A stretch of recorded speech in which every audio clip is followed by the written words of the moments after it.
Leftover Lasagne. Leftover lasagna.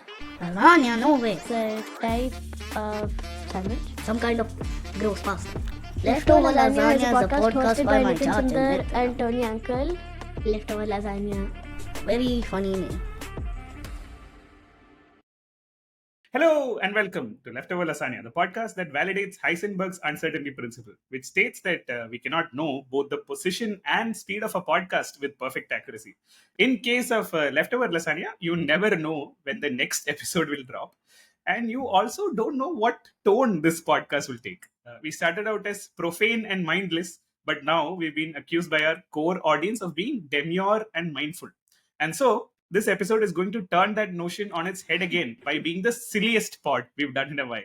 Why do I know this? Because this episode is about life itself. And what better way to go through life than pretending to be riding a roller coaster, slightly drunk, laughing out loud, and pretending to be brave with shouts of "wee" that mask our inner anxiety. This is not a podcast that tries to reinvent the wheel, but definitely a podcast that tries to reinvent the we for both of us. And who are both of us? I am Tony, the man who has been described by our listeners as the comedian for the thinking woman.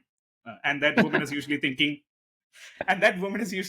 wait, why the fuck does this guy think he's a comedian? And joining me is Nitin Sundar, who has been described as the cocktail of the drinking woman. Life has taught her to embrace a whiskey sour, but Nitin has completely turned around her perspective with his whiskey honey. Inebriating by night, but also present in the morning, making her favorite kind of eggs, which he has casually figured out during the previous evening's conversation, and also ensuring there is a full pot of fresh coffee before he leaves in the morning after watering the houseplants and taking out the trash. Say hi, whiskey honey Nitin Sundar. Hi, Tony. Nice callback to our earlier episode because you once again refer to women as, supporting cast members in the life of men, which is, for both of us, for you and for me, which is just keeping with, the sausage fest that this Why? world This, is. this is the opposite. Hello, I am saying the exact opposite. I don't know what you're taking away from this. As someone who claims to be a marketer in some level, I am saying that customer is queen and our audience we should think of as women, right? Therefore, I'm putting them in the prime position. I don't know where you get off thinking that they're side support cast. Sorry, Sorry about the whiskey, sir. Sorry, sir. Go on, sir. sorry, sir. So, Nitin, the funny thing is, we've spoken for so long, we don't know how we like eggs. If I were spending the night, how would you like your eggs in the morning? Amazing. Great place to start. So I Yeah. love to just fry my eggs, right? It takes like what, 2 minutes, 3 minutes to fry an egg. I drop an egg onto the pan. I sprinkle some pepper and some salt. I flip it after about 30 seconds. No, not 30 seconds, about maybe a minute on high heat. And it's ready to eat 1 minute later. And Wow, it's okay. super delicious. That's how I love it. I hate boiling eggs. Absolutely loathe the idea of boiled eggs because A, it takes forever. B, you're never sure if it's fully boiled inside. C, it takes forever. Yeah, I've still been waiting. And it doesn't taste all that good either. Right? At the end of the day, you still have to slice it and you have to, again, add some condiments to it. Yeah, so I'm not a huge fan of the boiled egg. I'm not a huge fan of the omelette either because, again, it messes up a lot of stuff. It takes a lot more time and effort to make and it's not really worth it. Fried eggs, man, the best. Interesting. Okay. Sunny side Fried up but or double side, not double side, not sunny fully side. done. Because my dad always Fully told done. me you have to boil an egg fully before you eat it, or rather, it should be fully Oh my cooked. God. Otherwise, Why? you'll. Yeah, that's what he Dude, said. a runny yolk is the perfect joy of like a fried egg. Right? I don't understand. Anyway, I know. why would you but- ruin it? Do Yeah, you yeah. also eat your steak well done? Is this what you're saying? No, I do it medium to well done. I have not yet been able to fully develop a taste for the Yeah. entirely rare steak, so it's mostly medium Oh, well really? done. Yeah. Okay. But what about medium rare? Pink center. Yeah, no, not a huge fan, honestly. Yeah, Yeah. I tend to err on the side of well done. Okay. What about you? Nitin doesn't like pink meat. He likes brown meat. now we've entered that territory. What about me? Yeah, I mean, I don't mind the boiled egg because that is the most calorically effective way to eat an egg. It's like there is Explain. nothing added to it. Oh, Just boil, no? like if you're using a fried egg or omelette or anything, you have to add oil or butter or one of these things. But otherwise, yeah.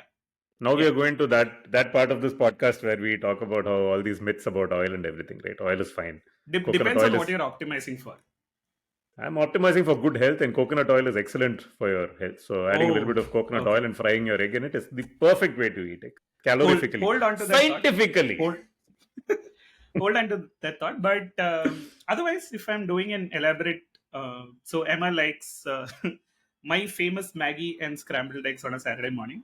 In which case, I am basically breaking the eggs, putting them in a bowl, adding a splash of milk, heating the pan with butter, and then sort of putting the eggs in, right, and not just take them off before they're fully cooked so that it doesn't get too dry. With Maggie, that's probably the perfect combination. But then it depends. Sunny side up with a runny yolk is also pretty cool. But why I want to ask you about the coconut oil bit was that you have to tell us about how you take your coffee, and is it still bulletproof coffee? No, I'm done with bulletproof coffee. I just have black coffee these days, and sometimes I also have coffee with milk and a little bit of chocolate powder and stevia. Oh, that's the shit I do these days. Oh, so okay. Here is another hack, which actually Nisha told me, which has changed my life. Which is that black coffee is fine, but at home, like I don't buy like a great brew or anything. So what I do is that you just add the chocolate protein powder to it, and it tastes amazing, dude. Like fucking delicious. So yeah, well, that also, Yeah, I mean, of course, but anyway, drink black coffee. but I'm confused about your equivalence there. So you're saying you don't have a great brewing setup at home, and hence you add chocolate. Yeah. So, but the brewing setup doesn't really make your coffee taste like chocolate in general. No, of course not. I'm saying, see, like you can either optimize for taste or health or both. Like over a period of time, then like black coffee becomes your preferred way of drinking it. But I still prefer, there is an option to either drink black coffee in the morning and then like your protein powder separately in water. But if you mix the two, you actually get an optimal taste plus efficiency benefit. Taste be, health be. But why are you making your life more efficient, Tony? Isn't it nicer to have two separate beverages, right? One which is your protein shake with chocolate powder or whatever, and another which is black coffee. By the way, I guess so. After we have dissed in the past, we have dissed whiskey snobs and wine snobs. It's today the opportunity to diss coffee snobs because I have never enjoyed any of this high-end coffee that people keep raving about, right? So there's Blue Tokai in Bangalore, which people rave about, and third wave coffee and all. I find all of it pretty crap. For the black coffee that I make, it's usually your regular Nescafe red bottle, whatever, which costs maybe some 40 rupees or something. Exactly. And no, wait. First of all, coffee is expensive. It's not 40 rupees. But yeah, I mean, Nescafe is depends on the size of the bottle. Lower end of the... Yeah. So what I've really figured is the cheapest instant coffee and very dilute is how I have it. So, so this has maybe 1 teaspoon of coffee in it, and it's filled with hot water, and it's delicious. You can have it for a really long time. Yeah. So. Yeah. I mean, you're drinking water, basically. This sweet coffee. I absolutely can't drink whatever is served as espresso or Americano. I just find it too strong. Are you serious? Oh my God. Okay, I find it too strong. Go-to. Yeah, so my espressos and my Americanos about 70% dilute compared to what the regular one. For our new listeners, this is the podcast. Like, this is about life, and I feel like without any script, we've jumped into the topic as quickly as we could on this episode. This is a very rare occurrence, so bear with us. No, but my go-to, if I'm, in a hotel on a working day, and I feel like I've started. This is hilarious because, like, for the longest time, I used to work in corporate, right? So I never had too much of travel. But in the last 5-6 months, I've taken on a consulting role, which means I travel more often. And there is a distinct moment when you realize that you have stepped into being a consultant.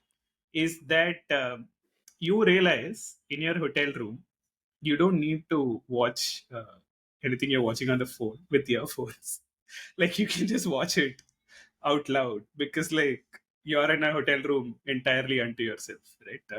And Nitin's looking confused. I'm talking about porn, right? Like what is in what other scenario do you get to sort of watch porn without earphones, right? And I feel like this is when you have transformed from a consultant into a consultant or one of those things. But anyway, my point is that therefore, if I'm waking up early in the morning and have to get to work, if it's a hotel breakfast, I have to sort of have a double shot espresso and then like an Americano separately for like waking up purposes. So again, in these short term things, I prefer efficiency over taste or experience or any of the other things.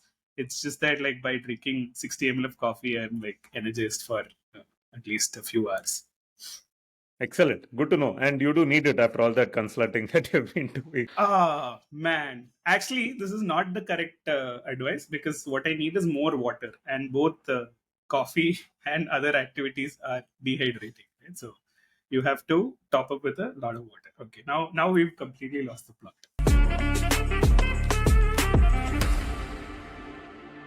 But to bring it back, what I wanted to say is that you asked me like, why do I crave efficiency? And here's a funny thing. Right? Again, one of my friends pointed out that I always look at efficiency for short tasks, but in life, I'm generally like going with the flow. Right? Like there is no plan to the longer term thing.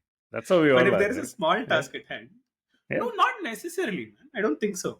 No, so see, when you're trying to get to office, for instance, right, when you're Yeah. driving through Correct. jam-packed traffic, you're always trying to change your lanes. You're trying to get ahead of the other people. You're trying to cut them Yeah, off. not Because everyone, Nitin. This is the point. This is you and me, not everyone. everyone does this. Nobody says, "Oh, let me enjoy this traffic. Let me try and lengthen this." To the best of their abilities, everybody tries to get ahead, cutting off other people. And then they get to work, they park their car, and they go and sit on their desk, and they're like, maybe I'll have some coffee. Okay, So, yeah. no. The distinction I'm trying to draw is that all of my career choices have been fairly ad hoc, or whatever has come my way, I've taken them. Right? I don't necessarily have a house EMI or plans to buy a house or any of those things. You know for a fact that I was actually probably committed to moving out of the country for the last few months till that suddenly changed for other reasons, etc. Right? So I don't find this as a conflict. Is that in the short term, I'm favoring efficiency, but in the longer term, I'm like, fuck it, like what will be? Indeed. So that drops us straight into this week's topic, which is that Tony and I decided that we will talk about what is purpose and why do we all seek and crave purpose in life. And Tony, like you said, you've been very ad hoc in the way you've gone about, career and life. I think I'm the what do you call? I'm the crown king when it comes to being ad hoc about career and life. Like I've flitted all over the place, done all kinds of weird things, and it's been fun, right? So I think the difference with the two of us is that while everyone else is very anxiously trying to find purpose and be very purposeful about it in what they do, I think the two of us have embraced the chaos and the randomness. And not because we wanted to, but because that's what happened. And hence here we are talking about purpose. We are the best people to talk about this topic. Yeah. I think essentially what we are saying is the worst place anyone else wants to get stuck in is Nitin or my brain. It's not a fun place to be. Only place worse than being stuck in traffic when you're trying to get to work on a Monday morning. Yeah. No, but just to sort of underline how sort of randomly similar we are, both you and I got married at 25 and not to each other. I was only 24 and 24 and ready to go. What is 24 and? Yeah, I was 24 years and 363 days. So technically I was also like that. Okay, so then you're also 24. Okay, well done. Yeah.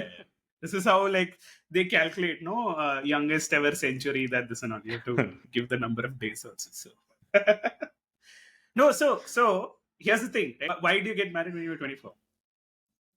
Because I was in love. It wasn't. What is there to say? Yeah. I know Shruti listens to this podcast, but can I just point out the beautiful use of the past tense in that sentence? Because I was in love at that point in time Okay. when You I didn't know cornered any me. better. I only got married when I was 24, and the question was, why did you get married then? So I must state to the jury that as far as grammatically my can't. answer was correct, and You're, also romantically, yeah. you're pleading the fifth here without doubling down and saying no, it's still in love. No, none of those things. Okay, well done. I mean, points for honesty and all that. No, but the point is, therefore, I think we are looking at life in the long term versus the short term, and how do we do a bunch of things, right? And I've come into this episode for once without any amount of preparation, but there's this one line that stuck with me, right? So this is a quote by someone called E.L. Doctorov, who I have no idea who he is, but anyway, his point is that writing is like driving at night in the fog. You can only see as far as your headlights, but you can make the whole trip that way, right? Oh, nice. And I feel that is basically my philosophy for life also, right? Is that I don't know what's going to happen like X number of years from now, but here and now there is a headlight in front of me, and I'm just gonna see where the road takes me, pretty much. That's a good policy, right? And since we are talking about writing and writers, there is this lovely, wonderful little quote which I think might have become the core for this episode, because when I shared that quote with you is when I said, maybe we should talk about purpose. This is from the famous writer, the very celebrated writer Kurt Vonnegut, right? And there was this interview that Kurt Vonnegut did a few years back. He's been dead for the last 15 years or so, but so this is a slightly old interview of his, and this is after Slaughterhouse-Five.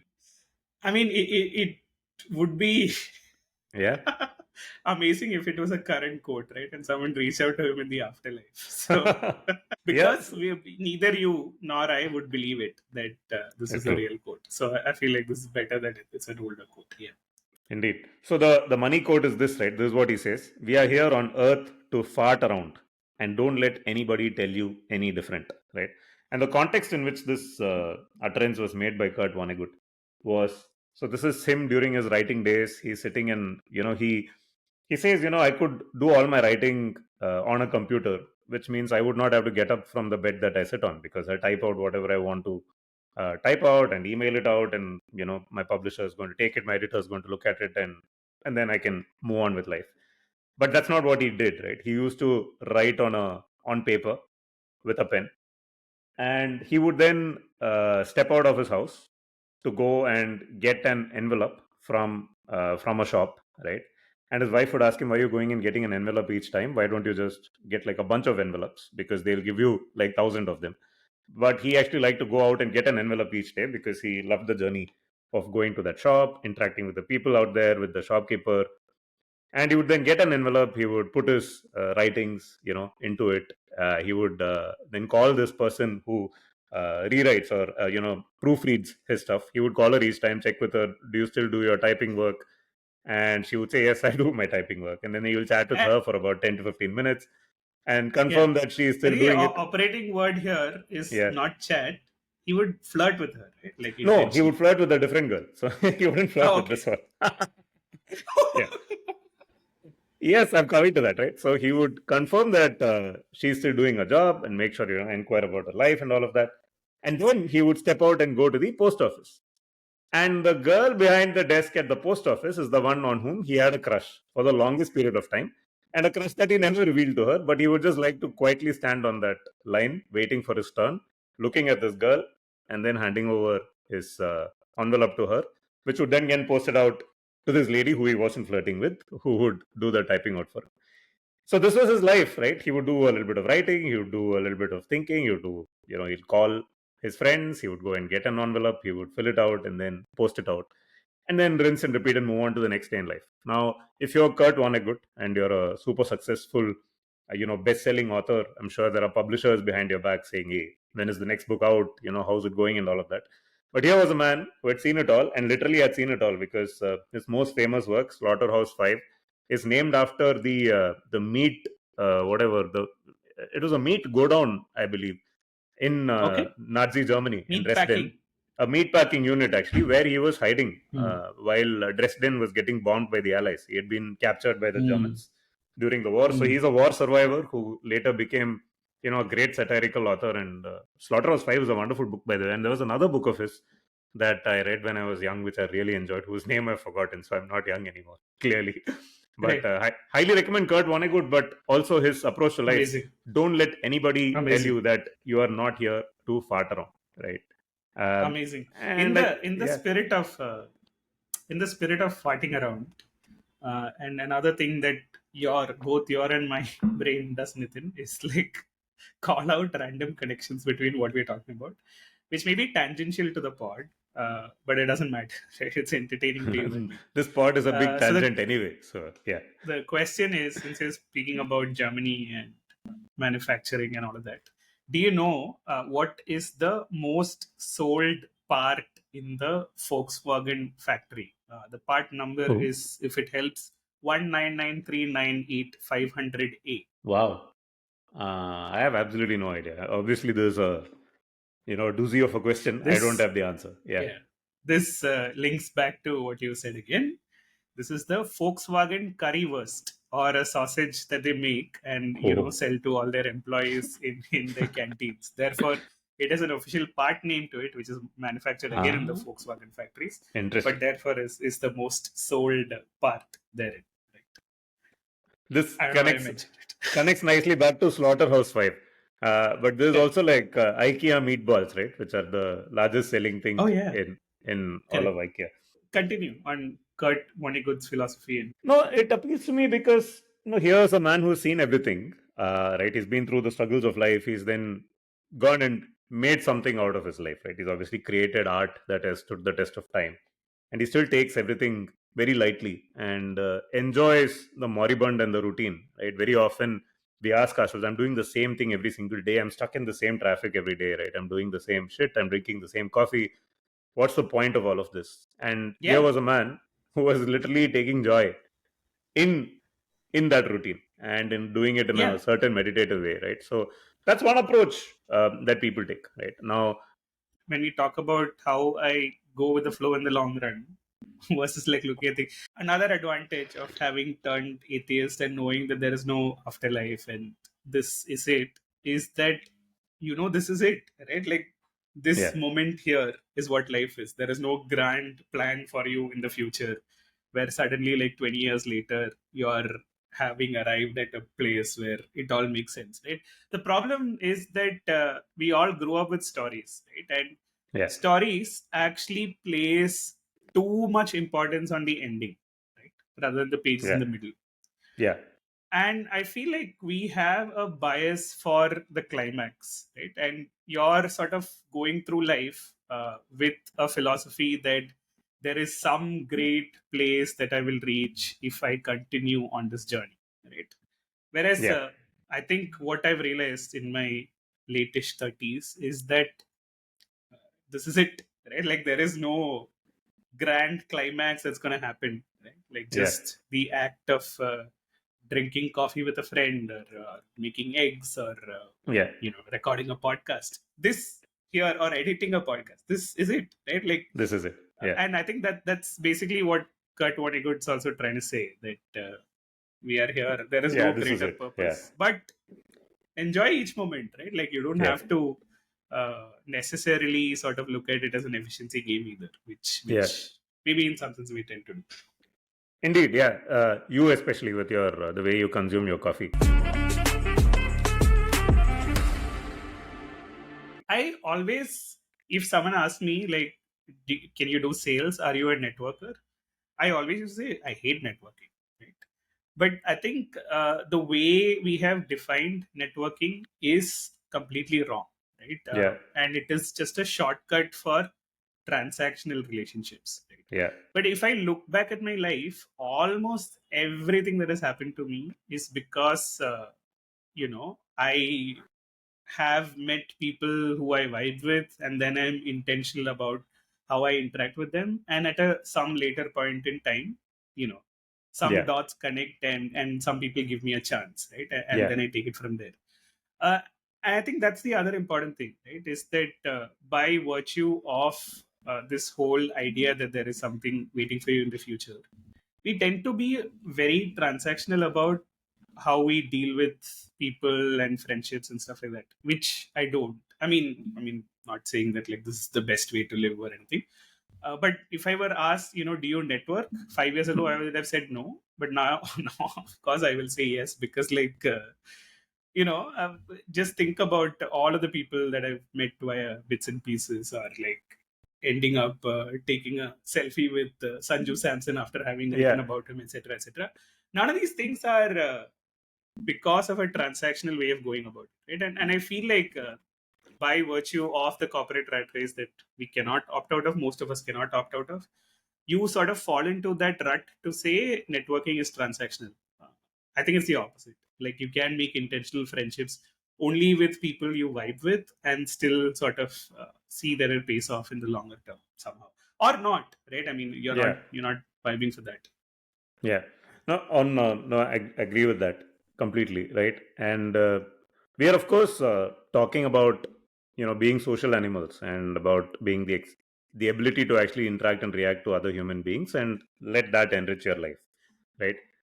When we talk about purpose in life, the first example that comes to mind, of course, or the first authority figure that comes to mind is one that you've spoken about several times on this podcast, which is Viktor Frankl, and and his Man's Search for Meaning, which was something he came up with when he was stuck in a concentration camp, right? Without access to other human beings in the right mind space at all, right? These were people who were being tortured, and that's where he actually came up with the whole concept, right, of Man's Search of Meaning. By the way, have you noticed on this podcast, generally you're the person who comes with theories and frameworks, while I usually come up with I come up with Yeah. anecdotes and people, right? So for a change, I'm throwing logotherapy back at you, because that's one of the Yeah. frameworks that you brought up on this podcast. So tell us, what are the three things that Viktor Frankl says, Yeah. in the interest of reiterating, because we should fart around on this podcast a little more, and This revisit things we've spoken about before. Yeah. this feels like a revision, right? Like we are in the end term exam of Leftover Lasagne. So if you've not listened to any other episode, a lot of what we say repeats, right? His point was that happiness is not something you need to aim for, because it is fleeting, it is incidental, and like it is an outcome rather than something you can aim for, right? Like, it depends on things going a certain way. But meaning is something you can be deliberate about, and and that is sustainable. And there are three ways in which you can find meaning in life. One is the work that you do, whether Yeah. or not it pays, but like whatever you do that gives you, it's hard to do, and you are solving problems and gives you meaning. The other is someone to love, and whether it is your wife, Nitin, who you were in love with, or the lady at the post office, it doesn't matter. It's just that like next morning you're waking up going to buy stamps with the idea that you can see her smile. That's good enough. Or three is like courage under sort of hard circumstances, right? Which again goes back to the whole idea of stoicism, etc., to say that it's not about like being a blind person to the rest of it. It is to sort of stand up for what you think is right, and in that sort of hard sort of call that you take, there is actually a sense in existing, right? If you think about it, activists across the world live and thrive on only this thing, right? Yeah. Because the other part that from an unrelated podcast is that change in a society doesn't happen overnight, right? It probably happens over what uh, cultural observers like to call three generations, right? The first generation will not see the change happen in their lifetime. The second generation then takes it, and they don't see any sort of merit in continuing. There is no actual sort of value that you can see in your struggle, but you know that there is hope for the future. And then the second generation takes it on, third generation. So like 45 years later is probably when you see change. And if you don't think that doing the hard thing gives you meaning, then it's impossible to do it. So it is validated in that way, right? So these are the three things that give you meaning, and varying degrees of meaning depending on who you are. But another allied thing about logotherapy, which we've not spoken of, I think is relevant in this discussion, is that logotherapy and logo basically means meaning, right? And Yeah. like a good old age advertiser would ask, the question that Viktor Frankl is also asking is, can we make the logo bigger, right? Like, can we make the meaning in our life bigger? But I think by virtue of having grown up in Kerala and probably India, is that another thing that has been significantly changed for me in the 30s is the idea that the other logotherapy, like what will people think, right? Log kya sochenge? Yeah. That is something that you have to get rid of, and then like you're free. It doesn't fucking matter. Like the half Yeah. the stuff we say on this podcast, people are like, how can you say this in public, right? Like, how is this something that you can put out there? Fucking dude, like nobody cares. Honestly, like it doesn't matter. This is who I am, and this is what I'll do. Right? Like, and I'm comfortable with it in my skin. So I think that is another important aspect, is that nobody cares about it. In the sense that no one's like fixated on what is Nitin's haircut looking like today. Like, Which is very weird today. Yeah. Quoting our favorite Amal Davis once more. See, no one cares.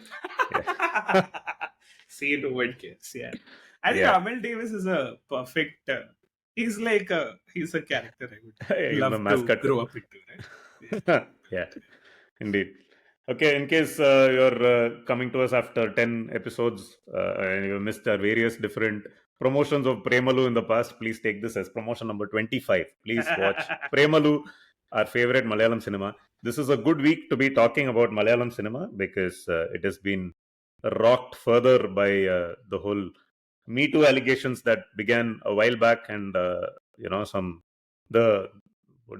cows are coming home to graze now finally, and looks like there are some big names that are tumbling out of the cupboard and all of that, which is all very good to see. But sticking with Malayalam cinema, right?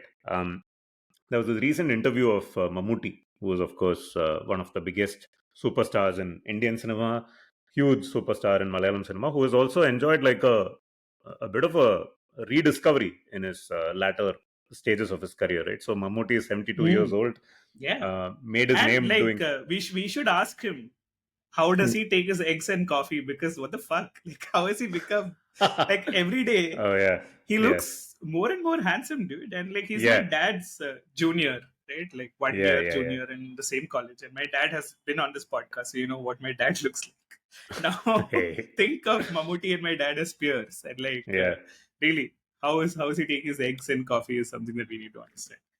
Yeah, seriously, a real good looker for 72 years of age, but also now always a fantastic actor, but made his name doing a lot of very popular mainstream masala cinema for many years, and people thought, okay, that's how it's going to be. And we've seen a lot of our superstars aging pretty badly on screen and not really playing their age, trying to play larger than life figures and all of that. And Mammootty just decided to go against the grain about, I think, 5-6 years back, when he started doing extremely different kind of movies. And several examples. Have you seen Maheshന്റെ പ്രതികാരം? Yes, I have. Yeah. ഞാനൊരു പാവം വർമ്മ, ദേവൻ, ദേവരാജൻ, ദേവരാജ പ്രതാപവർമ്മ, ഇവരുടെയൊക്കെ ദേവ്ജി. അത് തെക്കൻ തിരുവിതാംകൂറുമായിട്ട് മോശമല്ലാത്ത ഒരു ബന്ധമുണ്ട് എനിക്ക്. ചാച്ചൻ പോയി ഷർട്ട് ഇട്ടിട്ട് വാ. അച്ഛൻ വടക്ക് നിറച്ച മുതൽ എന്റെ നാട്ടിൽ. അങ്ങനെ തെക്കും വടക്കും കൂടെ ചേർന്നപ്പോ ഞാൻ അല്പം വടക്കായി. ലാലേട്ടൻ ഫാനാ? അല്ല മമ്മൂക്ക. ഞാൻ ലാലേട്ടൻ ഫാനാ. മമ്മൂക്ക് ഇപ്പൊ എന്നാ റോളുകളും ചെയ്യും. തെങ്ങറ്റക്കാരൻ, ചായക്കടക്കാരൻ, പൊട്ടൻ, മന്നൂതി. പക്ഷെ നമ്മുടെ ലാലേട്ടൻ ഉണ്ടല്ലോ, വർമ്മ നായരും മേനോൻ, ഇത് വിട്ടൊരു കളിയില്ല. ടോപ്പ് ക്ലാസ് ഉള്ളി. ഇതേ കണ്ടോ? Crispin. Yeah. So his words are he will play any character, coconut tree climber, Yeah. tea shop tea seller, idiot, someone who can't is handicapped, cripple, Yeah. all of these, but Yeah. Mohanlal will play only top class. Of course, in the last 5 or 6 years, Mammootty has been the most interesting actor in India, I would argue. Because every movie is done, pretty much every movie is done, he's also gone back and done some of those, mindless action flicks, but a lot of his other films are extremely experimental, low budget cinema where he's just having fun, right? And these are getting a lot of critical acclaim. So there was this interview of Mammootty's with some Dubai-based celebrity, right? There's an Arab sheikh who's interviewing him, and this is a small clip that has been going viral, where people ask somebody like Mammootty, and lots of people think about actors as larger than life figures, so leaving a big legacy, and stars that will be spoken about in the future, well past their years, etc. To remember Mamuka. How long they will remember me? 1 year? 10 years? 15 years, finished. You don't expect people to remember you till the end of the world. That won't happen to anybody. Great people are remembered very less. Only very limited people are remembered. I am one among thousands of actors. How can they remember me more than a year, 10 years, 5 years, or yearly once, or once in 15 years? There is no hope for that. Once you are not in the world, how do you know about you?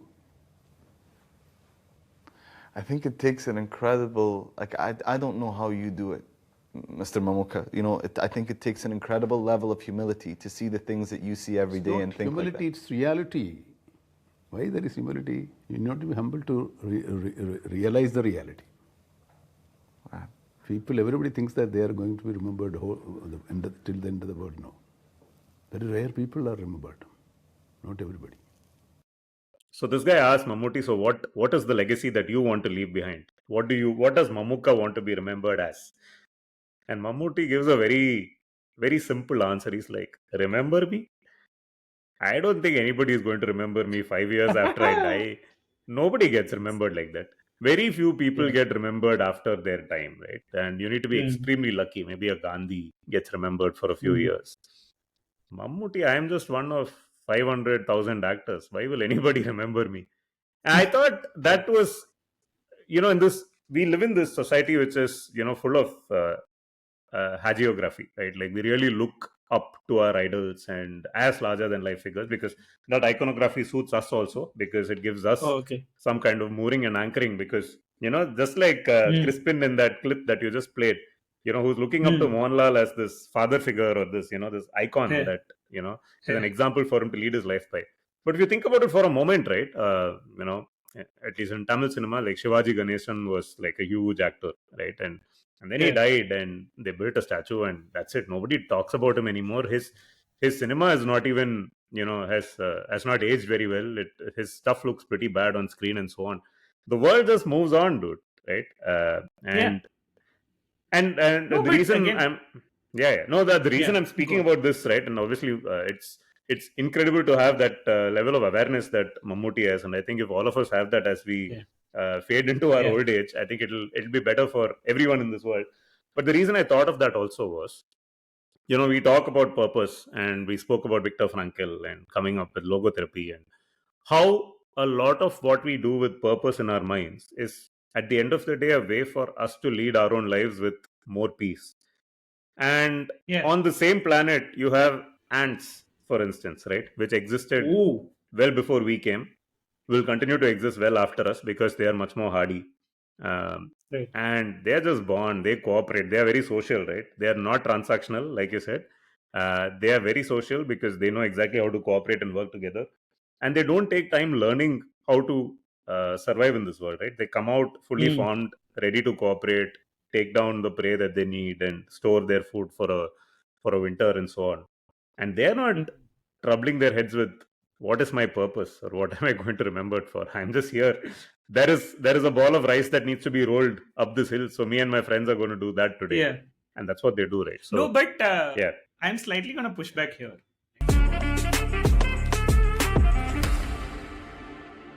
I'm glad that I'm not an ant, but that I'm a human, right? And here's the thing, right? Like, here is why Leftover Lasagne makes sense to quite a few people. And honestly, like, every week, someone or the other new reaches out saying, you have a good thing going with Leftover Lasagne, right?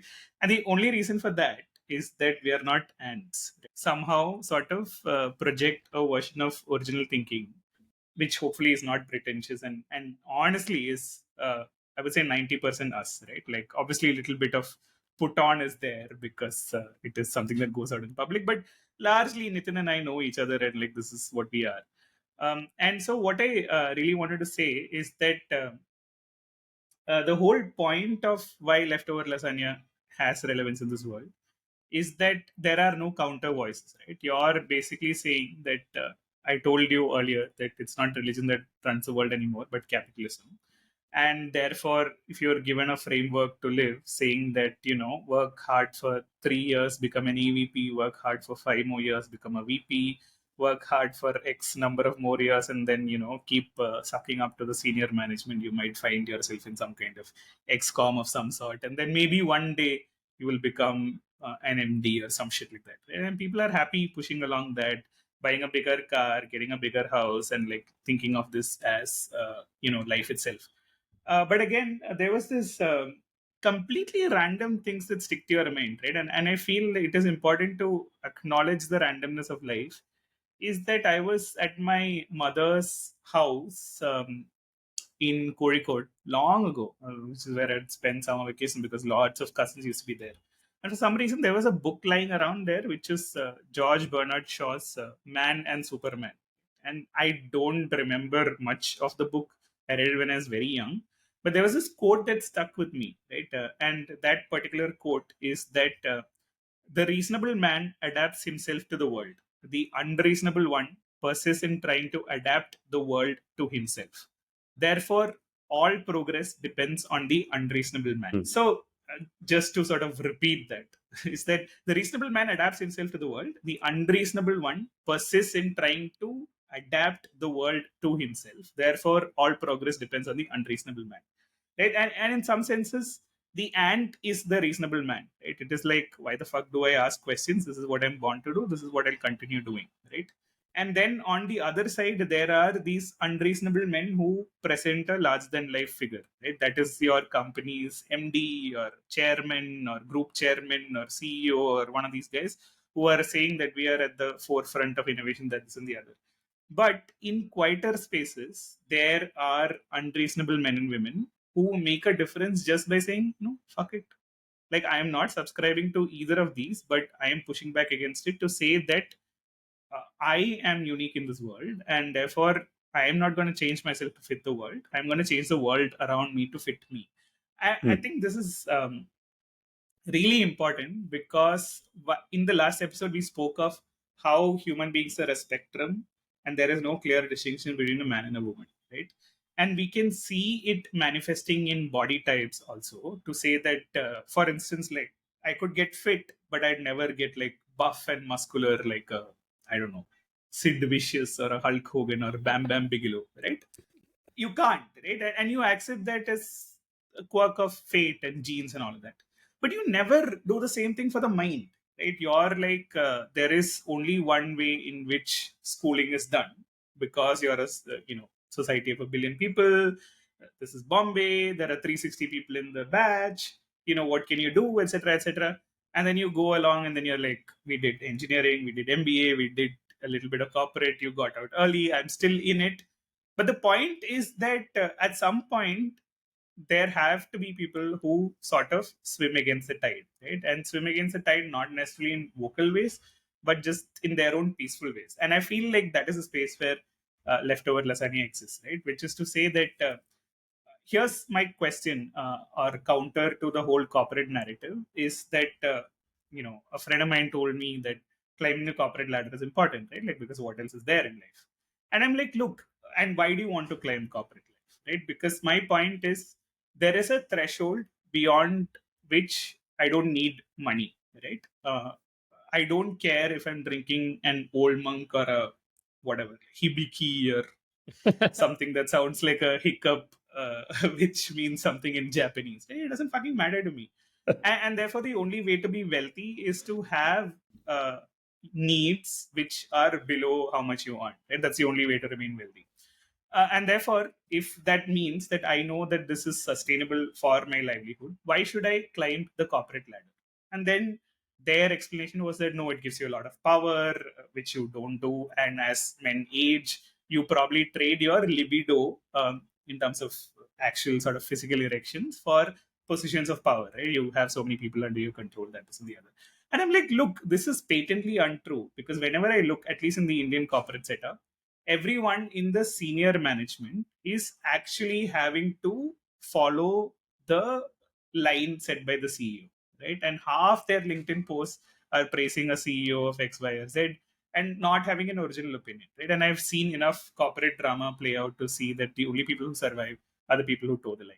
So my question really is, what is power, right? Like, is it at an entry level that when I was allowed to be in the room, I was allowed to speak my mind and no one would question like, why does he still have his job? Or is it that I'm holding a higher position, and then if I speak my mind, which is against the CEO's opinion, I'm suddenly like looked at on unfavorably, right? And these are all first principle questions which come from the same quote, right? Which is to say that you don't adapt yourself to the world. You're accepting that your mind is known only to you, and the world around you has to adapt to you, and it is possible for you to do that. It's a long-winded rant, but I hope you got something out of it. Sort of. See, if I were to make this very boring and put it into a framework, right? Bold of you to assume that I haven't made it boring already, but okay. No, I'm just trying to abstract what you were trying to say or what you were saying. People seek validation and purpose in multiple ways, right? Some people seek it in money. Some people seek it in purpose. Some people seek it in power, right? And for lots of people, these three are very closely linked anyway. So it's not like they're very specifically going after one or the other, right? Yeah. And some people. So I think the to distill that entire rant into one sentence is that I would prefer to be a madman rather than an ant. Right. That's it. Think about it for a minute. Hey, he's giving me homework and all. Useless fellow. Hey, if you had done some homework, we wouldn't have had to do this. Fucking. I can hear you pissing. Now you're stopping and holding. Side, no. Splash should have been avoided. Aim for the fly. Not your fly. That will then wet your pant. One thing he spoke about is how Malayalam and Tamil movies are getting attention. So just to fuck with people who don't understand Malayalam or Tamil, now they've come up with a movie, 2 movies with the same name at the same time, just to confuse people. Right? And it is a Malayalam movie called, Tamil movie called Vazhi and Malayalam movie called Vazha. Right? And the whole premise of Vazha, the Malayalam version, is a subtle insult. Not subtle, actually. It's a creative insult which parents use for kids, which is to say that if you're a wastrel, the parents are basically saying, instead of spending time creating you, if I had planted a vara, which is a plantain tree, it would have borne fruit at least once. Right? Like the plantain plant famously gives fruit only one time. There's only one bunch of bananas that you'll get from it. But at least I would have got that instead of you, who was a complete waste. But how that movie sort of ends is with the brilliant part of that movie is that it doesn't. You watched Vara? Yeah, I did. Amazing. Go on. Obviously been like movies where this concept of the useless boy is talked about, right? Whether it's Polladavan or any of those several 100,000 movies. But the beauty here is that the second half ends up with the kids and the parents reconciling to the idea that you are what you are by virtue of your genes and your circumstances. So maybe that's fine, right? And I think there is a lot of which is why I like Malayalam cinema. Right? Like no 2 movies are like each other, but also in some senses they're all pushing along a social narrative. Again, to the point of like, should everyone, I don't know, be corporately successful to be worthy of being a human being? Right? I think the answer is no. And that was interesting to see because the biggest reconciliation is with parents and children, right? Which do not always happen because 2 parents, children, at least in our generation, children were projects that had to do better than they did. But what if you don't, right? And what are those kids like? So it was an interesting sort of movie. Amazing. So why this is interesting and why this is an interesting podcast is because while you went and watched the Malayalam Vara, I went and watched the Tamil Vazhi. So let's go. Anyway, so the movie is about an incident in his life, a very, very sad incident that happens during his life and how it ended up altering the course of his life and everything, right?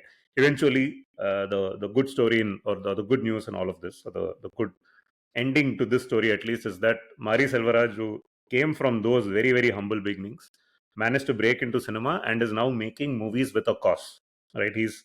I would say that if you do want to choose a purpose in life, if you can create art that can endure and can make people think and make people change the way they look at the world, that definitely is one way to do it, right? And every This is single why movie we do leftover lasagna. Indeed. Yeah. So, yeah, it was a movie that really moved me. It's something I saw last week. And the thing with Mari Selvaraj's movies, or Paranjit's movies for that matter, is that it's not just about the cost. It's not just about what they're talking about. These are extremely acclaimed and talented directors, just in terms of technique, in terms of production values, in terms of the way they use cinema, right, as a medium that communicates. They are extremely good. And they're movies that hold a mirror to society. And if you're able to look at it and maybe look inward and wonder about what you're doing with your life, then I think that's valuable, right? So it's a bit like what the liver doctor is doing as well, right? You have rebels without a cause and you have rebels with a cause. Yeah. Many ways to find purpose in life. Yeah. Or not. I am laughing is that this whole train of thought got triggered because I said, just give me a minute. And I was like pouring water into a glass. And you said you could hear me pee. And I said, yeah, I should have, sort of avoided splashback by pointing to the, vertical and sort of trickling it Yeah. down, right? And that reminded me of Vara because like I told you, this is about a bunch of boys who are like not doing academically well or whatever. Yeah. And so they finally reach engineering college, and this guy comes home, and so he's at lunch. The boy is eating lunch with his dad, and he is pouring water into his glass, but he just takes the jug and pours it along the side. Okay, nothing else is shown. And then the dad looks at him and then gives him a big kick. Okay. The subtlety here is what I love. Like there is no other cue for you to realize that the dad has realized that the son has now started drinking because he's picked up a glass and has started pouring along the side because that is what you do with beer. Nice. Yeah. Lovely. Yeah. So I think this is what life is, right? It should be like this. This is Right? life. Your podcasting partner goes to pour water, but you hear him pee, and then he thinks about meniscus and pouring techniques. Correct. And it comes back to Vara, and that's how you find your purpose. Beautiful. Yeah. Beautiful. Okay. So, okay. Nitin, I think by virtue of being severe agreeers with each other, what we've not explored is we've spoken about how some people chase corporate ladders, that this and the other, but also we've not sort of given them the benefit of thinking maybe that's what drives them, right? To your point around Viktor Frankl's things about purpose, etc., etc.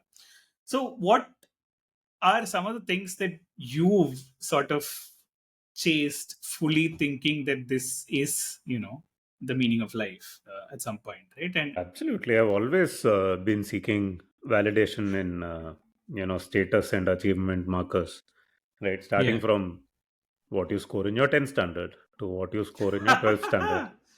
But this is true, right? And to some extent, it is also what gets told to us, right? You do well in this exam, then everything else is taken care of. You'll get a lot of respect and whatnot. So getting into B school, right? Getting in, clearing CAT and getting into IIM Ahmedabad was definitely a huge status marker, something that I look forward to for how it validated me. Getting a job on day zero, and then every work, every progression at work, right? Every single step where you're trying to move up the work ladder is something that I looked up to and aspired to every moment. If I'm not wrong, in your first job / internship, you got promoted fairly early before other people did, or you got some early validation. I did, in my job, yes, which I think was more of a fluke thing. Since you're being very evasive today, I'm going to pin you down. Is that obviously you left that and then like joined Cricinfo at some point, which was like following a passion, and then you left Cricinfo also. Yeah. Take us through that journey. What was the journey? Couple of things, right? One is, I went to Cricinfo following passion, saying, okay, this is a stage in life where I can do this, and I would not have an opportunity to try writing on cricket later on in life or as a career, right? Beyond the point, like as you do that, you realize that is also a regular job. At this point, I'm guessing you took a salary cut of about 50%, if not more. No. It was more. It was more like It was more like 90%. But Wow. yeah, it was a 90% I don't know if career. this is a Yeah, flex of your IMA credits or like how bad cricket was, but yeah, okay. it is actually more of the latter than the former, to No, be one honest. second, Yeah. you're trivializing this decision. Right? It couldn't have been. I don't think it's an easy decision. Oh, it should not have been an easy decision. I completely agree. I don't think I put enough thought or consideration into it, though. And Huh. I think my wife was also very kind in letting me follow through on extremely strange set of choices. You're selling yourself short here, right? Like, okay, you have a support system, but that's not your Not the at no support point. system, not just Huh. the support system. I think whether you have the support system or not, you would want to make such decisions with a lot of consideration and knowing what the pros Right. and cons of this Exactly. decision were. And Yeah. I'm saying Cost benefit analysis. I don't think I did enough of that, right? And I've always Right. wondered how I went into it Huh. without thinking it through at all, right? Okay. It was just a very strange set of circumstances that came together at the same time, right? Moved back to India, went to Bangalore. Didn't really Bangalore back then was not really a place that had too many opportunities. At least, I mean, if I were to get a profile of all the companies that came and placed us, right, in IIM Ahmedabad in the year 2008, Right. I don't think there was a single job out of Bangalore, right? So it's not Right. like it wasn't really the place that anybody would have thought of going to. It almost felt like I was going somewhere far away, uh, Right. where I would anyway not find the right kind of opportunity, right? I might find something suboptimal if I wanted to. Of Right. course, things changed Right. after that, right? Yeah. You had the entire startup wave taking off after that around, say, 2010, 11. And now I think more people work in Bangalore than anywhere else in the world out of these schools. But that was not the case in 2008. So, given that I moved into this city, which anyway was a bit of the boondocks, it seemed like, it wasn't, I wouldn't say it was not risky, but it seemed like an easier decision to make to do something crazy. That said, it still was not thought through, and I've always wondered how I went into it without thinking it through. Yeah. Right? So, have there been any other instances where you've done something similar, or this is the only one? So, I'll tell you the reason I'm asking this is while, like, I mean, I know for a fact that I have ADHD. I've had it all my life. Figured it out probably over the last 3 years or so, thanks to memes on Instagram. And actually, one simplified listener called Rohit Shetty, who sort of posted some of these for the first time, and I'm like, hey, look, like, how do you figure this out? And he's like, this is how you do it. And I was like, yeah, I read up a bunch about it and I figured I have it anyway. And the point of like figuring you have it is not to sort of like tell other people you have it as a label. It's more again in the spirit of sort of hacking the world to suit your brain, right? And then like when I look back at it in retrospect, it all made sense, right? For instance, during engineering college, most of what I did was ran the literary and debating club. Scrabble we used to play, crosswords we used to do and figure out how to set and all that. And like there was a definite point in time when Scrabble I played the nationals. I think it was in 2008 or 9, right? And then I gave up, right? And I was like, fuck it. And the reason was that while reaching that point of Scrabble was play, in the sense that you are sort of trying to efficiently do whatever it is that your brain is telling you. I realized that beyond that point, you had to start mugging up 7, 8, 9 letter words. And it felt like a lot of work to me. Right. And in retrospect, I know that for my ADHD brain, there's a complete no no. Right. Like if things stop being fun, you walk away from it. Right. And like, but a lot of people who know me from back in engineering college, or we went to IIT Madras, Sarang, and like wiped the field clean on Scrabble and all. Most of those people will think of me as a Scrabble player. And you know this, I used to set crosswords beyond that, and the last crossword I set was for you at ESPN Cricket 4. I think we said only 2, and then I was like, fuck it, like, I'm bored of this, right? And again, it's the same thing that the learning curve reached a point where it stopped being fun to stop being play to it being a chore, right? And for my Yeah. brain, it's very, very difficult to take. And when I spoke of like me being enjoying the consultant life right now, it is that again, if I'm excited about starting a bunch of new projects, it turns out that the best use of an ADHD brain, other than making puns, because your brain is always making random connections, is working on multiple things at the same time, but not on anything for too long, right? Yeah. And so this has sort of enabled me to sort of actually say, look, you can't work like other people do. This is how your brain is, and this is how it's going to be. Right? Like, so for instance, even if I take up chess for that matter, which my dad told me during his life never to take up chess because his brain was fully occupied with chess, is that I'd probably reach a particular sort of rating where I'm better than, I'd say, 90% of the people playing it. Not a brag, but Yeah. generally, right? And then I find it boring, and I'm like, no fucking way I'm gonna like remember all of this, right? So in that sense, like for me, it is very clear that it is more. Everything has to be more play than it is serious work, right? Which means I'd Right. never end up as the top of anything. I'd probably be a jack of all trades. I'd probably run a bunch of podcasts and find happiness from it. Yeah. I was wondering if there's something similar that works for you, Probably or yes. like Yeah. would you pursue ultimate frisbee to the point of being like at the pinnacle of it?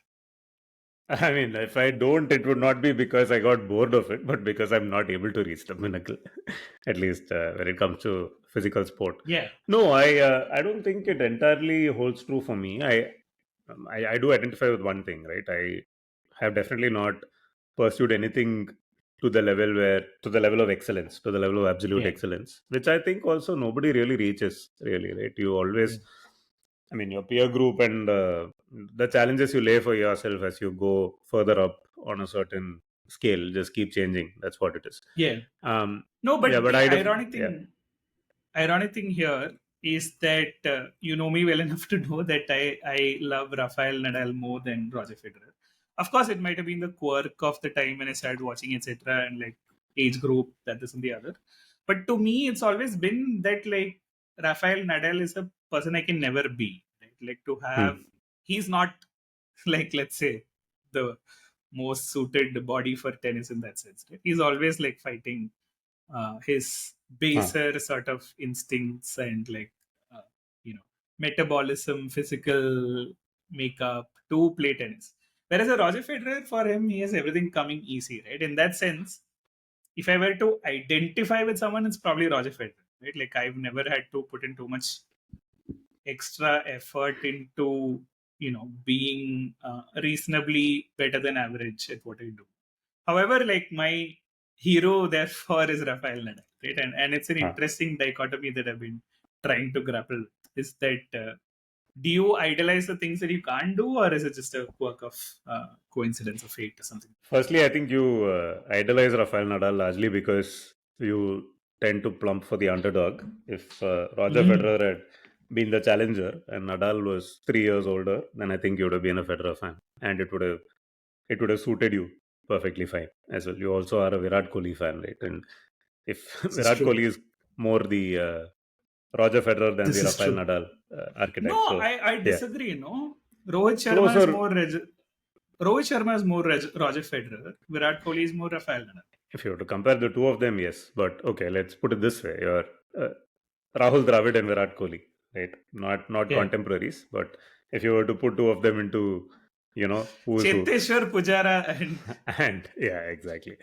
By the way, this whole thing about it all comes easy to Roger Federer, I don't buy that, right? I think, of course, it's not. Amongst the many things that Sanjay Manjrekar has said, I think the one useful, meaningful thing he once said was, I really get irritated when people say Rahul Dravid is not talented and that he has to work hard.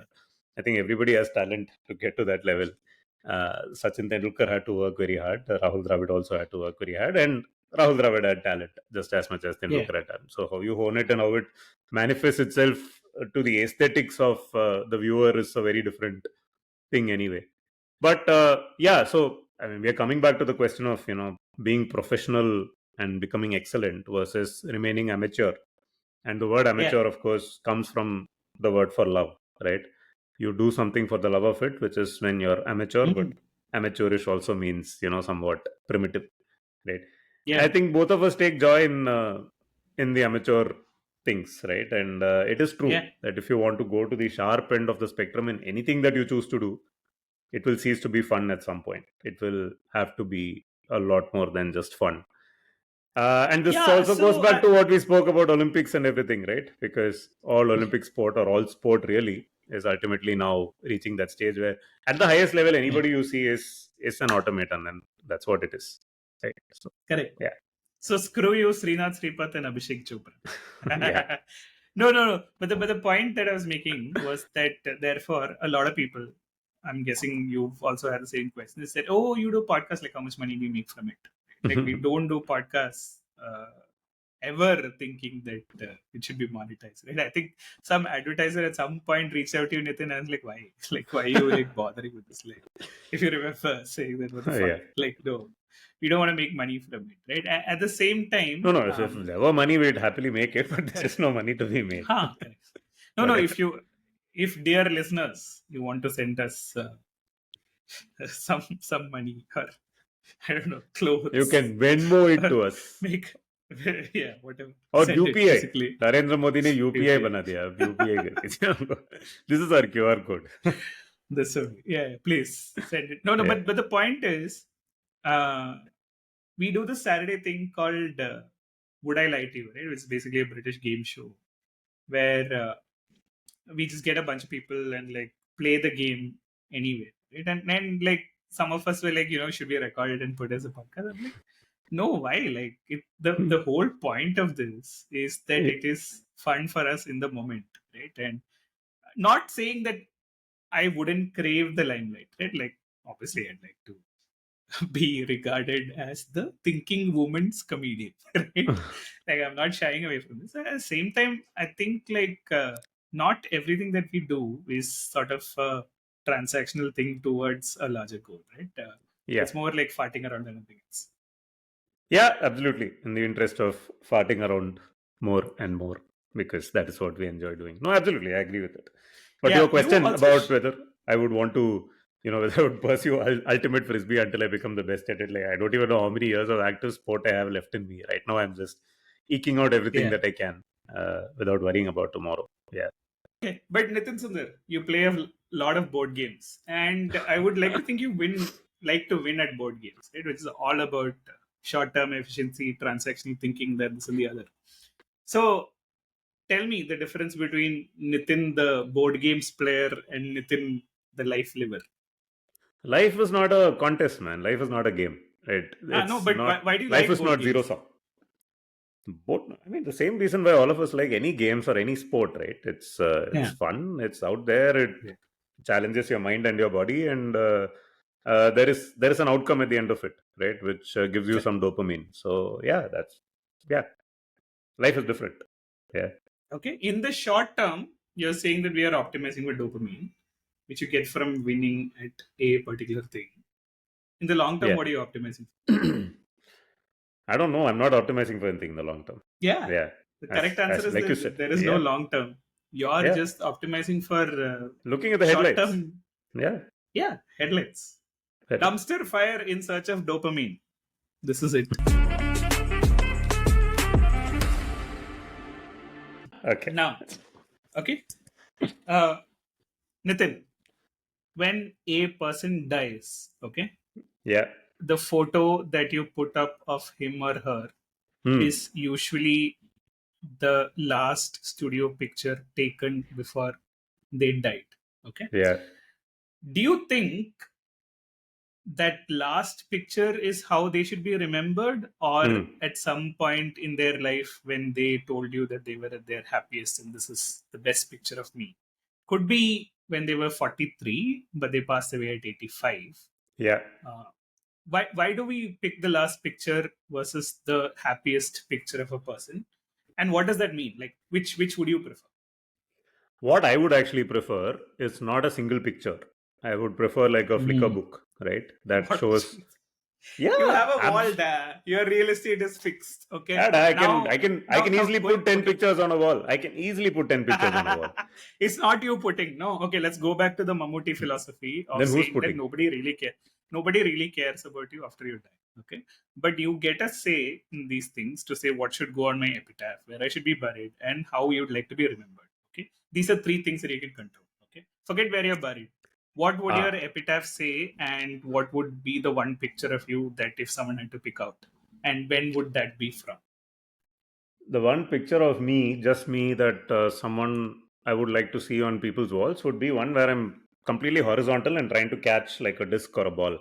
hopefully successfully, right? And where it captures a fleeting moment of extreme joy and extreme expression. Yeah. Yeah. So let me put it differently. Probably you and I in the next 20 years will have to deal with our parents passing on. Right? What picture would you put up of your dad after he passes? It's a good question. Should probably ask him what picture he would want me to put up. Okay. Yeah, it's not for me to decide. Yeah. And what do you think he might say? What's what he'll actually say? My dad. Yeah, I mean, it's a hypothetical question, right? Like Yeah. you said that you would want you catching a frisbee horizontally from like probably a recent memory. Like Yeah. so here's the thing. Here's the thing, right? Like if we are being honest versus what we tell our families or progeny, I think are two different answers, right? If my daughter is asking, would probably figure out a family memory because that's probably how, because it is my daughter remembering me. I would like to think that she would be happier if I picked a happy family memory Yeah. because for her that was most of what I was, right?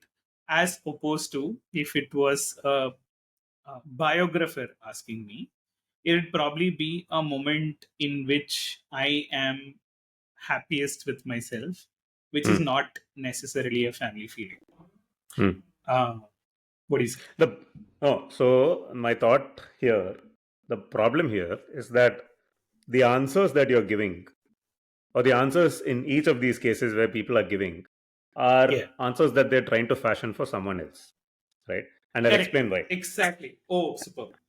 Yeah, and and I'll explain why, right? So you ask, why do people put up that studio picture that they put up when people die, right? Which typically happens in Indian families where people look sad.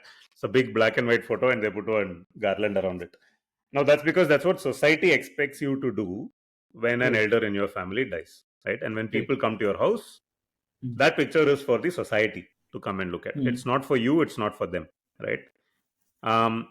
Now the question you then ask me is, what is a picture I would want to put up or want to have been put up after I passed on? And I told you, right, my gleeful frisbee picture. Yeah. There's probably nobody else wants to put there because it looks a little silly, probably embarrasses them a little bit when someone else comes and asks, hey, what's going on over there, right? But I didn't think that through because I gave you a truly selfish answer. The real answer, though, will be given. But no, once This is again, fine, hello, you did think it through. This is, in fact, the correct answer. I thought it through for myself, yes. But the point is, correct. I completely should not matter in the equation here because it's not my house and I'm not the Oh, people now you're seeing this saying picture that anymore. you're optimizing for your audience. I should have, ideally, right? Now, the question is, now if my children want to put up my picture or when we want to put up pictures of our family members, the question we need to ask ourselves is, what do we want to put up? What do we want to remember? Because it is ultimately for ourselves, right? We are not doing it, we should not be doing it for society, in which case you end up putting a ugly black and white studio picture. And you should not be doing it for a perceived sense of what that person might have wanted, because then you're going to come up with something very random like a frisbee picture. Or maybe you want to memorialize, the person passing on with something that they were very fond of, in which case you ask them. But then they too, unlike you were trying to double guess and say, okay, for a biographer I will give this answer, for my daughter I'll give this answer, right? Nobody is thinking about, everybody is trying to sit in somebody else's shoes when they give an answer to this question, right? And that's the problem. Except for you, who because you asked, because you asked me. Yeah, brilliant. Because you asked me specifically, yeah. No, but not brilliant, because it's bad. It's bad because I'm not the one dealing with the it's not aftermath bad, of that picture. It's good for me. I think it's a nice idea. There are three aspects to what I'm saying. That currently what we do in terms of putting up a picture of our loved one who passed away is entirely meaningless because it is posturing for a third party who is an outsider from the home who comes in and views it. Right? Yeah. To whom this person mattered the least. However, we are prioritizing that one person as the decision maker of what picture should go on. Okay. Correct. That is so we are saying that is stupid, which we all do and we are party to, but maybe this provokes some thought. Layer 2 is your sort of saying that should it be the memory of the person who's passed away, or should it be optimizing for the people who are closest to that person, who are going to look at this picture every day and sort of have a memory that is positive or inspiring, or in some senses something that gives you a little bit of hope, right? In that case, I am undecided. I might, and here's the thing, right? And I think most of us would have the same answer, that if it is my own picture, I would let my daughter pick. But if it was my dad's picture, I would let him pick, in that sense, right? And I don't think there's a clear answer to this, except that what we are doing currently is absolutely stupid. Right? Like, it shouldn't Yeah. definitely not be the last studio picture. But therefore, Yeah. this also is probably a call to ourselves to say, why haven't we even asked the parents about when they were happiest? Like, do you know when your parents were actually at their happiest? No, I don't. Yeah. If I ask them, they'd probably give me a cliched answer like when me and my brother were born. Of but, course, yeah. it's not gonna be a questionnaire, right? So the question is, do they know when they were at their happiest also? Sadly, I don't know if they do. Yeah. No, of course you don't. I think it's also a function of society, because you have placed them in the role of parent, and they have placed themselves in the role of parent, and all the answers they give you are going to be by playing that position that they hold in your life. Correct. So It they're would also have been answering for nice the if third our- party. Yeah, of course. It would have been nice if our parents ran a podcast with their friends, which they saved for perpetuity, and we could have some real answers. What do you say? Leftover rasam sadam. Yes, indeed. What is this digression doing in the podcast about purpose, though? No, I don't know. But, the digression is that Ah. I said at a particular point in time that the moment you're at your freest is probably around your late 30s, at least for me, when you realize that the rest of the people don't matter, right? Like, you can live what you want to and just be happy with yourself, right? But at the same time, I'm bringing it back to sort of looking at my parents and saying that I would never know when they were at their happiest, and therefore my daughter will probably also not know when that period in my life was, because I am gonna give them an answer which they would like to hear, which is probably going to be in the role that I am playing for them, or my parents are playing for me. So, yeah, our sense of self-image comes in relation to other people, I guess. We don't look at ourselves as individuals as much as we look at ourselves as somebody's husband, somebody's father, somebody's friend, somebody's boss. Yeah, Yeah. here's the other Some thing. company's director. Yeah.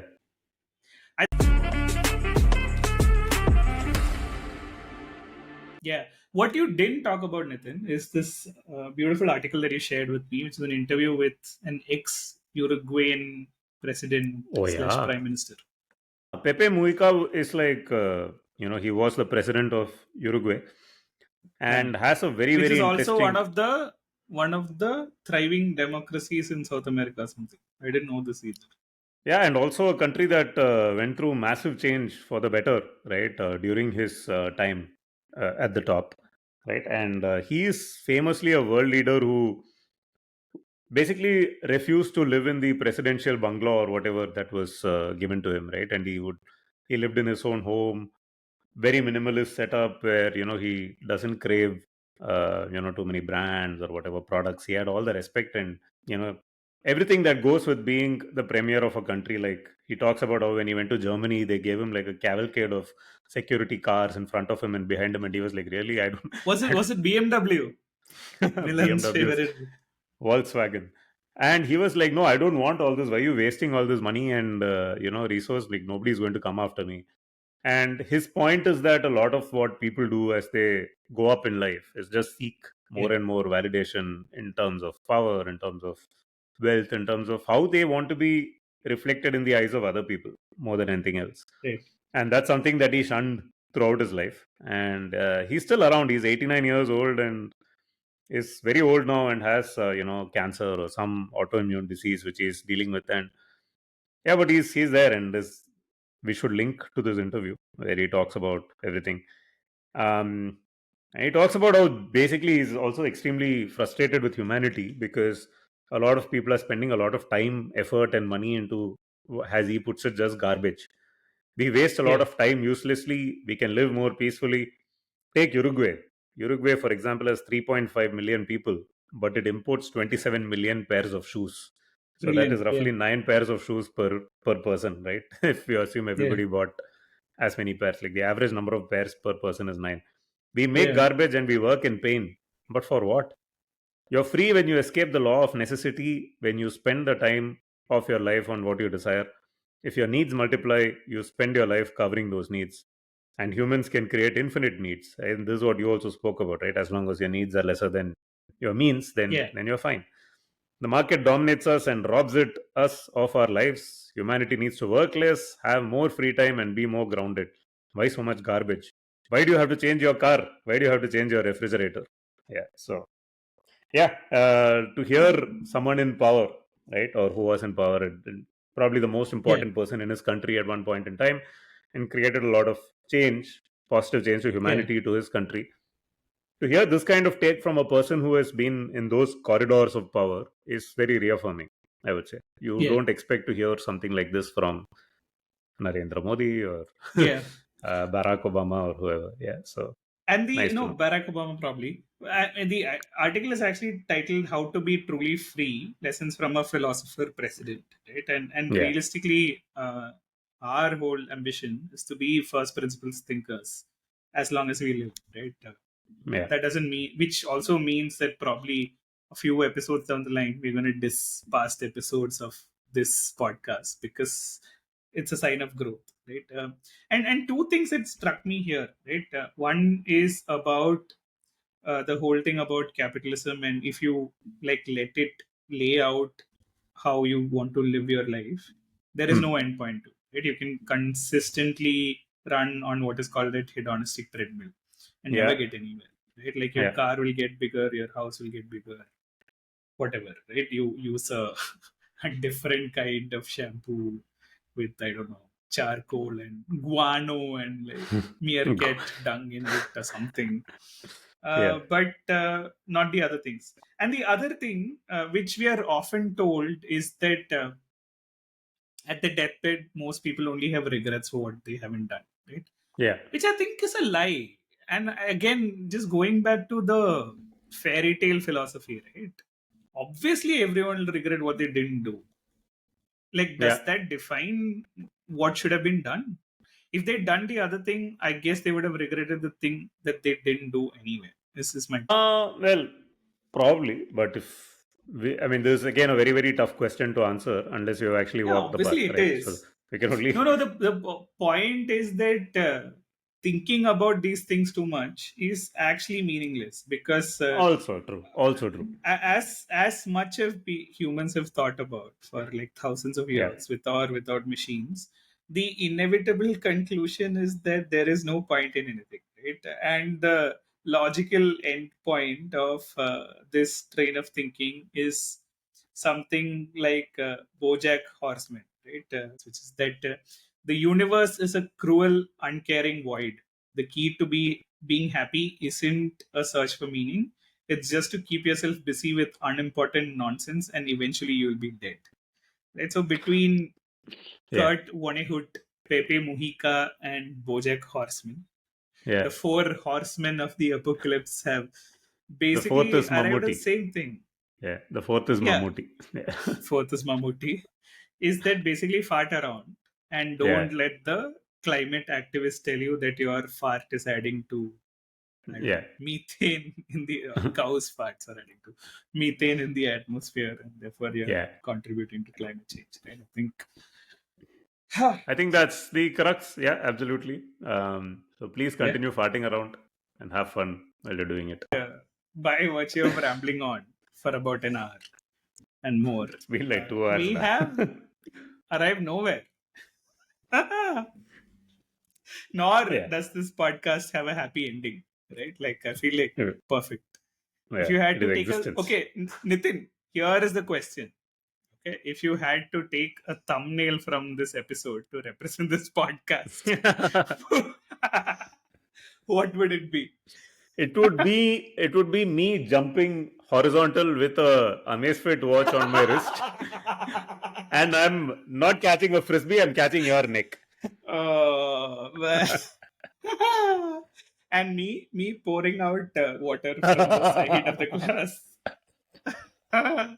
That would be perfect. This is it. Yeah. This is it. This is brilliant. Okay. This is On the that podcast. note, this was hopefully an episode of Leftover Lasagna. And in this week's shout out to our listeners, Nitin, here's the other thing, right? Like when we talk of listeners of Leftover Lasagna, it's usually like people known to you and I, right? And we Yeah. generally assume that anyone who's listening to this podcast is being kind to us because they know us outside of this Yes. podcast and are just indulging us, right? Except there's this one listener who confused us a lot because I thought she was your friend because she stays in Dubai, and you thought she was my friend because she's a Malayali, right? Her name is Uttara, and both of Yeah. us were like, "Wait, this is like a very good listener, a very enthusiastic listener, Loyal of Leftover listener. Lasagna, loyal Yeah. listener of Leftover Lasagna," and I just assumed she must be your friend. And you Yeah. assume she must be my friend. Except, I don't know how Uttara discovered this podcast, but what we've been doing to her, Uttara means also, I think, north, but also answer. Answer. Right? Yeah. And she's from the Dakshina part of India, which is the south. And like she, for some reason, is an RCB fan, right? And a diehard RCB fan who also listens to Leftover Lasagna. So her taste, you can understand. is If like she listens to supporting bits the and underdog. pieces, she will stop listening to Leftover Lasagna. No, I think she caught on to us by virtue of listening to bits and pieces. No, but what I wanted to say was Uttara was firmly saying that we've been dissing RCB too much in this podcast. So I feel like a shout out for RCB and good wishings for their season ahead is due. And and to all our other listeners, thank you for listening. We still don't know why, but we're glad. We're happy that you do listen. Absolutely, 19 episodes in, and this podcast has continued to change its course several times. I think after our first 2 or 3 episodes, people said we were being too flippant and trying too hard to be funny. So we absolutely stopped being funny and went into all kinds of deep discussions, at which point people, and I'm talking about you, Mithun Sundar, my brother, who came back and said, your podcast is not funny anymore. I'm like, yeah. Because you guys didn't want a funny podcast. No, because we are not funny people. But yeah, we are continuing to try to find our voice. Yeah, and Indeed. the whole point is this podcast, like life itself, is about farting around, right? And flirting with the girl behind the postage stamp counter. If the consultant says so. Yeah. All Nitin is saying is that he would like to lick your stamp. Yeah, okay. Telegraphing his intentions there. We're pushing the envelope with this particular metaphor. But anyway, thank you to all of you who listen. Please let your friends know about this podcast. Yeah, and recommend maybe another episode to them. Yeah. Thank you. Here's one commitment that we can make. Because Nitin is not traveling next week, we'll have another episode next week, and hopefully then following. But you're traveling next week, Tony. Yeah, I'm traveling on Thursday, so maybe we record on Wednesday, and then we see how we record with me being away in Australia for about a month or so, and then we'll take it from there. Because who knows? I don't know. Lasagna from down under. Might fall in love with a kangaroo and go on a different tangent. But till I boomerang back, we'll have an episode next week. And thank you for sticking around. Thank you. Bye-bye. Bye. Bye. Leftover Lasagne. Leftover lasagna. Lasagna, no way. It's a type of sandwich. Some kind of gross pasta. Leftover Lasagna is a podcast hosted by my Nitin charge Sundar and Tony Uncle. Leftover Lasagna. Very funny name.